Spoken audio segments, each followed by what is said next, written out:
Dr. Duran from Duran Music Studio. I'm continuing my musician's reflections on the Psalms.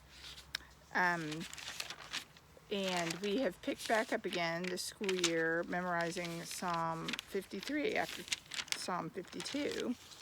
And one interesting thing about that is it's quite a short psalm, and it's a repetition of Psalm 14. So I'm going to say it to you. I have memorized it, but I just trust that you will enjoy my reading it more than my perhaps stumbling memorization of it. The fool says in his heart, there is no God. They are corrupt, their ways are vile, there is no one who does good. God looks down from heaven on all mankind to see if there are any who understand, any who seek God. Everyone has turned away. They have all become corrupt. There is no one who does good, not even one. Do all these evildoers know nothing? They devour my people as though eating bread. They never call on God. But there they are, overwhelmed with dread, where there was nothing to dread. God scattered the bones of those who attacked you. You put them to shame, for God despised them. Oh, that salvation for Israel would come out of Zion. When God restores the fortunes of his people, let Jacob rejoice and Israel be glad. So, in this beautiful psalm, I want to bring you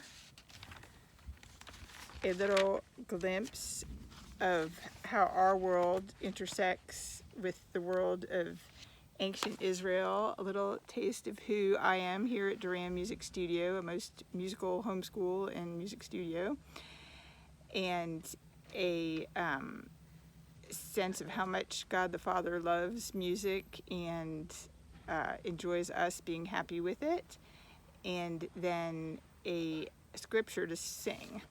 So here I go. We went through a process of observation, interpretation, and application, and then I boiled it down in the end to say this psalm teaches us to rejoice in God's salvation. He restores and protects his chosen people, even though we're just as corrupt as the next guy. God's justice comes out through this. We will rejoice partially now. Even there's a theologian I was studying who's also a scientist, and he was saying we get these little partial victories and we're really excited, but God's sense of justice mills very slowly. And so often the things we get excited about seeing his justice and vindication for today, we'll need it again tomorrow. And this is the way it will be until Jesus comes back. But still, there was just a delight in revisiting this psalm and realizing that apart from Christ, we really have nothing. We have none of these musical gifts. There's nothing we have that is our own. It's just him giving us blessings and us bringing back praise to him for that. And I decided to set to music the end of the psalm. Oh, that salvation for Israel would come out of Zion, when God restores the fortunes of his people. Let Israel rejoice and Jacob be glad. And that was my favorite part because of that happiness. But again, we've got to deal with the fool according to his folly. And even if you are foolish and feel foolish here at the beginning of the year, starting the season, feeling rusty, feeling your skills are outdated for your goals, have hope.